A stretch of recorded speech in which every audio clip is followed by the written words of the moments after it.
And the biggest storyline, it seems like, Lyle, weekend after weekend for the Seattle Mariners is Blake Snell going out on his own and stirring up the pot in the Mariners community.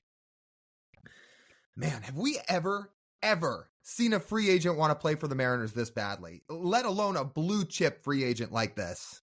He literally told Mike Tirico on NBC on Thursday night for that Seahawks Thanksgiving game, I want to sign in Seattle. He told Mike Tirico. If they're saying it on Sunday Night Football in front of a crowd of 35 million people watching in their homes across the country, then damn, they better fucking sign him. I'll tell you what, as a fan, I'm itching over here saying, when's he going to sign? When's he going to sign? Are they going to get this deal done? As two people who run social media accounts for this podcast, it can drag out a little longer because I'll tell you what, I don't know much about the algorithms on Instagram or TikTok. They seem to love Blake Snell, and they love him during the offseason. It's not a slight increase. It is a monumental increase whenever we mention Blake Snell. So, Lyle, say Blake Snell a couple more times just for the algorithm's sake. Blake Snell. Yeah, maybe if we say Blake Snell 3 times, kind of like saying Bloody Mary 3 times, it'll actually happen. Then he'll just sign with the Mariners. So Blake Snell, Blake Snell, Blake Snell. There we go. I got to say, like you said, if he's telling Sunday Night Football to please put this on the air and put pressure on the Mariners, and then he's going around to the student section at the Apple Cup saying, come get me, it almost shades of Earl Thomas. Remember when he walked over to the Cowboys locker room all those years ago and said that?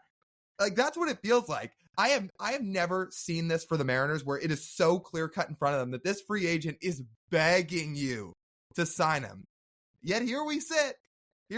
Like, I know there's some rumors now this week about Yamamoto, and the Mariners may be tuned in on him, and they may be waiting to see what he does.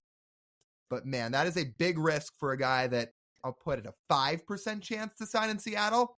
When, like you've talked about, you've got Blake Snell who is just waiting to sign here.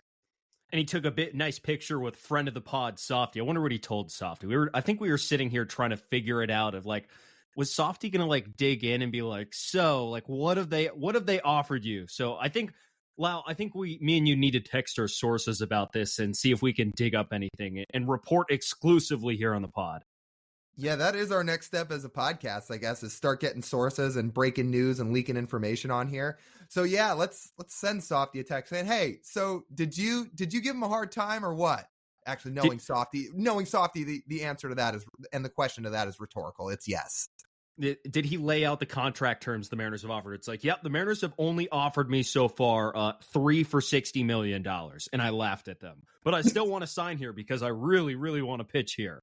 I mean, there has literally, Lyle, as these weeks go by, there has never been anybody in my lifetime that has wanted to play on the Seattle Mariners this much. Nobody. It's not even close. Could you pull the standard baseball player in Major League Baseball? It's like, do you want to play in Seattle? You know what they're saying? No. Yeah.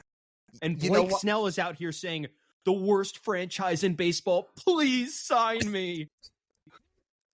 You know why Robinson Cano signed here all those years ago in 2014? Because the Mariners way overpaid the rest of the market. That's why he came here. He wasn't itching to come to Seattle. He wanted his money.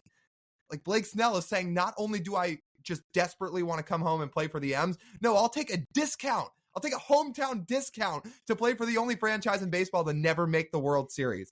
Yet we still sit here and dead silent. Pin drops. There's nothing yet. I can't wait for the story to come out after this offseason is over that they didn't even offer him a deal. That would just, for how things have been working right now in terms of on brandness, that would certainly work. This fan base, especially on social media, has been a ticking time bomb since the offseason started, really since the end of season press conference started. And I'd say time is running out and out and out. And if Blake Snell is not a Mariner, on the fact that, and assuming on the fact that Ohtani and Yamamoto sign other places, if on top of that, Blake Snell is not a Mariner, that might be what puts this fan base over the top and just has them explode. Because I can tell you what, the discourse on social media, the day he signs, if it's not here, is going to be ridiculous. The only acceptable reason that Blake Snell does not sign here is if the Mariners sign Yamamoto, because then you and I will agree, okay, a 25-year-old potential ace in your rotation. Sorry, Blake, appreciate it, but he said yes, so we said that. That's it. That's the only reason that it's acceptable for Blake Snell not to be a Seattle Mariner in 2024.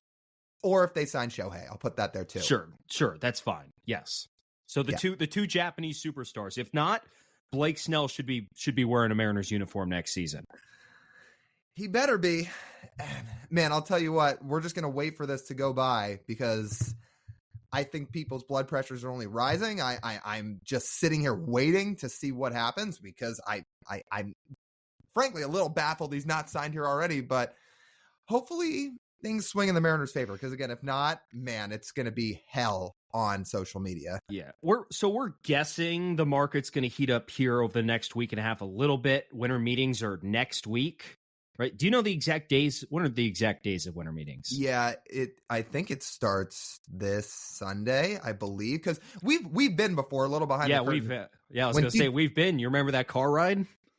Yeah, so TJ and I went to the winter meetings when we were seniors in college because we were looking to get a job in minor league baseball that year. Now, that was before COVID shut everything down, and we thought there would still actually be jobs.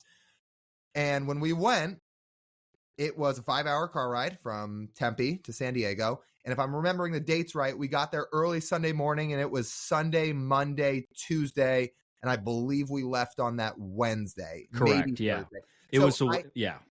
I think it's happening this upcoming Sunday. And if it's not this Sunday, it's no, it is this Sunday because it'll be December 3rd. Yeah, so it's starting up here this Sunday. I vividly remember the overnight car ride. We didn't just drive, we overnighted there from Phoenix to San Diego just so we didn't have to spend an extra night of hotel money.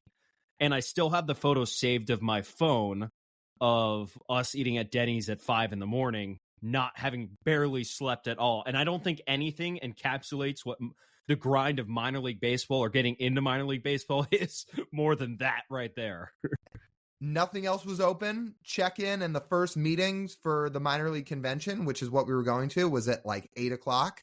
So we said, okay, what's open? There was a Denny's open not that far from the convention center in San Diego where we had to go. And that's what we did. We had to get something to eat. And all for that, only to get to the winter meetings and learn, these minor league teams really only hire people that are interested in full season jobs because we need somebody in March. It's like, you guys graduate in June or May. Yeah, that's not going to be possible. And again, that was before COVID shut everything down too. Yeah. So. I think there was maybe 3 jobs.